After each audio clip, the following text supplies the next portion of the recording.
Hello everyone, আসসালামু আলাইকুম। আমি আজ রান্না করছি গরুর মাংসের কালাবোনা। গরুর মাংসের কালাবোনা রান্না করতে আমি এখানে 2 কেজি গরুর মাংস নিয়েছি। দিয়ে দিয়েছি কিছু পরিমাণ পেঁয়াজ কুচি, আদা রসুন বাটা, 2 টেবিল চামচ সয়া সস, টমেটো সস। আর আমি যেহেতু রাঁধুনি কালাবোনা মশলা দিয়ে রান্না করছি, আপনাদের দেখিয়ে দিচ্ছি।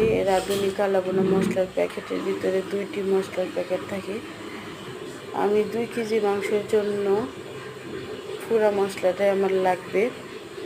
আর 1 কেজি মাংস নিলে অর্ধেকটা মশলা দিলেই হবে। দিয়ে দিলাম পরিমাণ মতো লবণ। আর কালাবোনা রান্নাগুলা সাধারণত সরিষার তেল দিয়েই ভালো হয়। আমি এখানে সরিষার তেল দিয়ে নিয়েছি।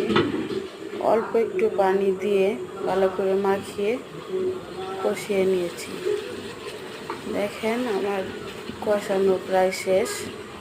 এরকম তেল তেল ভাব যখন চলে আসে তখন আমি দিয়ে দিলাম গরম পানি। যেহেতু আমার মাংসটা আগে থেকে 40% সিদ্ধ হয়ে গেছে, এই জন্য আমি পানির পরিমাণটা একটু কম দিয়েছি। এরকম কষা কষা হওয়ার পরে রাঁধুনি যে ছোট প্যাকেটের মশলাটা এটা দিয়ে দিব।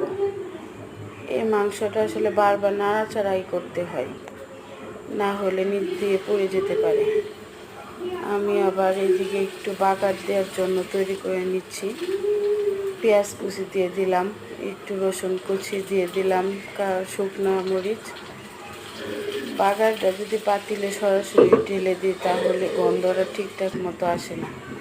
এখানে একটু এভাবে দিলে গন্ধটা ঠিকঠাক মতো আসে। এটা আপনাদের ইচ্ছা, আমি এভাবে করেছি যাতে পরিপূর্ণভাবে সেন্ট আসে। দিয়ে দিলাম আদা কুচি কিছু। এখন ভালো করে নেড়ে ছেড়ে নিব। মাংস বারবার নাড়াচাড়াই করতে হয়, যদি নিচ দিকে লেগে যায় তাহলে খেতে ভালো হয় না, গন্ধটাও নষ্ট হয়ে যায়।